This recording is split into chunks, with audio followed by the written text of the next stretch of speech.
বঙ্গোপসাগরে সৃষ্ট নিম্নচাপের প্রভাবে ঢাকা সহ দেশের বিভিন্ন এলাকায় নভেম্বর রেইন শুরু হয়েছে। আবহাওয়া অফিসের তথ্য অনুযায়ী শনিবার বিকেল থেকে সন্ধ্যা 6টা পর্যন্ত রাজধানীতে 32 মিলিমিটার বৃষ্টিপাত হয়েছে। বাংলাদেশ আবহাওয়া অধিদপ্তর জানিয়েছে শনিবার ঢাকা, সিলেট, ময়মনসিংহ, রাজশাহী, রংপুর বিভাগে অতি ভারী বৃষ্টিপাত হয়েছে। কি ভাবছেন আবহাওয়ার খবর পড়ছি কেন?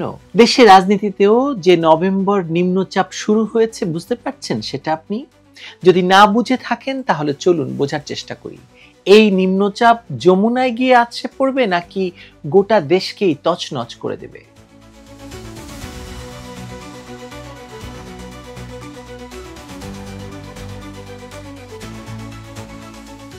ইউনূস সরকারের অবস্থা লেজে গোবরে হয়ে পড়েছে। নিশ্চয়ই বুঝতে পারছেন সে কথা। যে কোনো মুহূর্তে একটা এসপার ওসপার কিছু একটা ঘটে যাবে। বাংলাদেশের ক্ষমতা বলয়ে ইউনূসের বন্ধু কারা বলুন তো? জামায়াত এবং এনসিপি ছাড়া আর কিছু ছোট ছোট দল। এখন তারা ইউনূসকে পাহারা দিচ্ছে। জুলাই সনদ ইস্যুতে বিএনপির মতো দল ইউনূসের পাশে নেই এখন আর। এমত অবস্থায় হঠাৎ তিন বাহিনীর প্রধান কোনো ধরনের আমন্ত্রণ ছাড়াই ইউনূস মহাজনের সঙ্গে সাক্ষাৎ করে কি বলে আসলেন তা নিয়ে তো আগ্রহ তৈরি হয়েছে আপনার, আমার, সকলের। একই সঙ্গে যদি আমরা আদালত অঙ্গনে যা ঘটছে, বিএনপি নেতা এহসানুল হক মিলনকে বিদেশে যেতে না দেওয়ার পেছনে যেসব কারণের কথা আমার দেশ পত্রিকা বলছে, তত্ত্বাবধায়ক সরকার ইস্যুতে আদালতে চলমান শুনানি এবং তার রায়কে যদি এসব সব কিছুকে যদি আমরা মিলিয়ে পাঠ করি তাহলে বোঝা যাচ্ছে যে বাংলাদেশের রাজনীতিতে নভেম্বর নিম্নচাপ শুরু হয়েছে। প্রশ্ন হলো কতটা প্রলয়ঙ্কারী হবে এই নিম্নচাপ, ঘন্টায় কত মাইল বেগে ঝড় উঠবে, আর এই ঝড় কোথায় আছড়ে পড়বে, কার উপর আছড়ে পড়বে? যমুনায় বাজ পড়বে নাকি ক্যান্টনমেন্টে রক্তপাত হবে? এসব প্রশ্নই আজকের আলোচনার বিষয়। বাংলাদেশের রাজনীতি বহুদিন ধরেই অনিশ্চয়তার ভিতর ঘুরপাক খাচ্ছিল, কিন্তু এবারের অবস্থা যেন সম্পূর্ণ নতুন মাত্রা পেয়েছে। জুলাই সনদ নিয়ে যে বিতর্ক শুরু হয়েছে তা এখন আর কেবল আইনি প্রশ্ন নয়, এটি সরাসরি সরকারের বৈধতা এবং টিকে থাকার প্রশ্নে পরিণত হয়েছে। ঐকমত্য কমিশন তাদের প্রতিবেদনে বলেছে, সংবিধান সংস্কার পরিষদ 270 দিনের মধ্যে কাজ শেষ না করলে প্রস্তাবিত সংস্কারগুলো স্বয়ংক্রিয়ভাবে সংবিধানে যুক্ত হয়ে যাবে।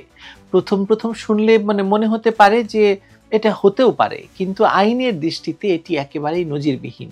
সংবিধান বিশেষজ্ঞ স্বাধীন মালিক স্পষ্ট বলেছেন, এমন প্রক্রিয়া বিশ্বের কোথাও নেই। এটি আইনের ইতিহাসে এক ভয়ঙ্কর উদাহরণ। খুরশিদ আলম খান আইনজীবী মনে করেন এমন ব্যবস্থা আদালতে চ্যালেঞ্জ হলে টিকবে না। আর ব্যারিস্টার জ্যোতির্ময় বড়ুয়া বলেছেন এটা একেবারেই অসাংবিধানিক, অর্থাৎ এটি শুধু রাজনৈতিক নয়, আইনি বিপর্যয় বয়ে আনবে। এই অবস্থায় জুলাই সনদই হয়ে উঠেছে ইউনূস সরকারের দুর্বলতম জায়গা। কারণ সরকার যদি এই সনদের উপর দাঁড়িয়েও তাকে টিকিয়ে রাখতে না পারে তাহলে পুরো ব্যবস্থার ভিত্তিটা ভেঙে পড়বে। ঠিক এমন সময় আসে তিন বাহিনী প্রধানের অপ্রত্যাশিত যমুনা সফরের ঘটনা। কোনো প্রকার আমন্ত্রণ ছাড়াই সেনা, নৌবাহিনী এবং বিমান বাহিনীর তিন প্রধান গিয়ে প্রধান উপদেষ্টার সঙ্গে দেখা করেছেন। এমন নজির বাংলাদেশের ইতিহাসে প্রায় নেই। সরকারি সূত্র বলছে বৈঠকটি গুরুত্বপূর্ণ, কিন্তু উদ্যোগটা এসেছে বাহিনীর পক্ষ থেকে। ফলে রাজনৈতিক অঙ্গনে গুঞ্জন, সামরিক বাহিনী এখন পরিস্থিতি খুব কাছ থেকে দেখছে এবং প্রয়োজনে নিজেদের ভূমিকা নিয়ে চিন্তা করছে। এটা নিছক সৌজন্য সাক্ষাৎ নয়, বরং ভবিষ্যতে ক্ষমতার সমীকরণে সেনাবাহিনী এখন কতটা প্রভাবশালী হয়ে উঠবে বা উঠতে পারছে তারই ইঙ্গিত এই বৈঠক। এর মধ্যে রাষ্ট্রপতি মোহাম্মদ শাহাবুদ্দিনের হঠাৎ পাবনা সফরের খবর আসছে। 1 বছরেরও বেশি সময় ধরে তিনি কার্যত বঙ্গভবনে বন্দী, ওখান থেকে তিনি বের হননি। সেই রাষ্ট্রপতি ঠিক এই উত্তপ্ত সময়ে নিজের জেলা সফরে যাচ্ছেন। সময়টা নিয়ে স্বাভাবিকভাবে নানা প্রশ্ন উঠেছে। রাজনৈতিক ইতিহাস বলছে বড় কোনো পরিবর্তনের আগে রাষ্ট্রপতিরা সচরাচর এবং দূরত্ব তৈরি করেন, এক ধরনের নীরব নিরাপদ অবস্থান। আমি জানি না সেটা আসলেই কি। তাই এই সফরকে অনেকের ধারণা সাধারণ ঘটনা হিসেবে কেউ দেখতে চাচ্ছেন না। বিচারপতিদের কথা বলি। বিচার বিভাগ এখন রাজনৈতিক কেন্দ্রবিন্দুতে চলে এসেছে। 2রা নভেম্বর তত্ত্বাবধায়ক সরকার সংক্রান্ত মামলার শুনানি আবার হবে বা শুনানির শেষ দিন। আর 4ঠা নভেম্বর প্রধান বিচারপতি ফুল কোর্ট সভা ডেকেছেন। একই সপ্তাহে এই দুটি বড় আয়োজন কাকতালীয় মনে হয়? আমার মনে হয় না। আপিল বিভাগের বেঞ্চ এখন যেভাবে বিষয়টি নিচ্ছে তাতে মনে হচ্ছে আদালত কেবল আইনি নয়, রাজনৈতিক ভারসাম্য রক্ষার দায়িত্ব নিতে বাধ্য হচ্ছে। বিএনপি বলছে নিরপেক্ষ সরকার ছাড়া সুষ্ঠু নির্বাচন সম্ভব নয়। সরকার পক্ষ বলছে, মানে জামায়াতও তার সঙ্গে আছে, এখনকার ব্যবস্থায় নাকি যথেষ্ট। আদালত কোন পথে যাবে সেটি এখন সব রাজনৈতিক শক্তির চোখে সবচেয়ে গুরুত্বপূর্ণ প্রশ্ন। বিএনপির সাম্প্রতিক বক্তব্য যদি আমরা দেখি তাহলে দেখতে পাই যে তারা ইউনূস সরকারের প্রতি আস্থা একদম সম্পূর্ণভাবে হারিয়েছে। মির্জা ফখরুল ইসলাম আলমগীর ইউনূসের সঙ্গে বৈঠক শেষে স্পষ্ট বলেছেন, নির্বাচনের আগে প্রশাসন এবং পুলিশে বড় ধরনের পরিবর্তন আনতে হবে। সচিবালয়ে পুরনো সরকারের দোসরদের সরিয়ে নিরপেক্ষ কর্মকর্তা নিয়োগ দিতে হবে। এমনকি তিনি বলেছেন বিচার বিভাগেও নিরপেক্ষ বিচারক নিয়োগ করতে হবে। অর্থাৎ বিএনপি ইউনূসকে এখন এক ধরনের অস্থায়ী উপদেষ্টা হিসেবে দেখছে, যিনি দ্রুত নিরপেক্ষতার দিকে না যান যদি, তাহলে আন্দোলনের পথই একমাত্র বিকল্প হবে, এরকম আকাশ আভাস ইঙ্গিত বিএনপির পক্ষ থেকে পাওয়া যাচ্ছে। ইউনূস সরকার ওই চাপ বুঝতে পারছে, তারা ক্রমশ রক্ষণাত্মক হয়ে উঠছে এবং রক্ষণ ভাগে খেলছে। মানে মনে হচ্ছে না যে একদম খোদাবক্স মৃধা ধারা বিবরণী দিচ্ছেন বাংলাদেশের রাজনীতিতে, যে কে বল নিয়ে কত দূরে চলে গেলেন আবার পিছিয়ে এলেন, এরকম একটা ভাব। বিএনপি নেতা এবং সাবেক প্রতিমন্ত্রী এহসানুল হক মিলনের বিদেশ যাত্রা বন্ধ করে দেওয়া এবং আরো কয়েকজন নেতাকে নাকি নজরদারিতে রাখা হয়েছে। এমনকি প্রশাসনের কিছু পদে রাতারাতি বদলি, সব মিলিয়ে বোঝা যাচ্ছে সরকার ভয় পাচ্ছে, মানে ভয়ে একদম কুটিপাটি অবস্থা। একদিকে কূটনৈতিক মহলের চাপ, অন্যদিকে সেনাবাহিনীর নীরব পদক্ষেপ, দুই দিকে ইউনূসের অবস্থা আসলে টানাপোড়েনের। এরই মধ্যে আওয়ামী লীগের তৃণমূলের মধ্যে অস্বাভাবিক নড়াচড়া দেখা যাচ্ছে। তারা প্রকাশ্যে বলছে, আমরা রাজপথে নামার জন্য প্রস্তুত। মানে শেখ হাসিনার ভয় নাই, রাজপথ ছাড়ি নাই, কথা তো শোনাই যাচ্ছে এবং মিছিল হচ্ছে প্রতিনিয়ত। রাজনীতি যদি আবার রাস্তায় নেমে আসে তাহলে সংঘর্ষ তো অনিবার্য, অস্বীকার করতে পারবেন কেউ? এই পরিস্থিতিতে বিচার বিভাগের ভূমিকা আরো গুরুত্বপূর্ণ।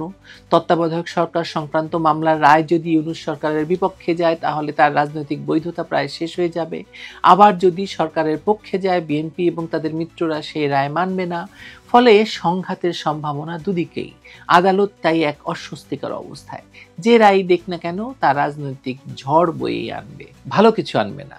এমন জটিল সময়ে রাষ্ট্রপতির সফর, তিন বাহিনী প্রধানদের বৈঠক এবং আদালতের শুনানিগুলো যেন একটা লম্বা লাইন, একটা সুতা। আপনি সুতার গিট্টুগুলোকে মেলান, মনে হচ্ছে দেশের বিভিন্ন প্রতিষ্ঠান নিজেদের ভবিষ্যৎ অবস্থান ঠিক করে নিচ্ছে। প্রশাসনের ভিতর অস্থিরতা বাড়ছে, উচ্চ পর্যায়ের কর্মকর্তারা গোপনে যোগাযোগ রাখছেন বিভিন্ন রাজনৈতিক শিবিরের সঙ্গে।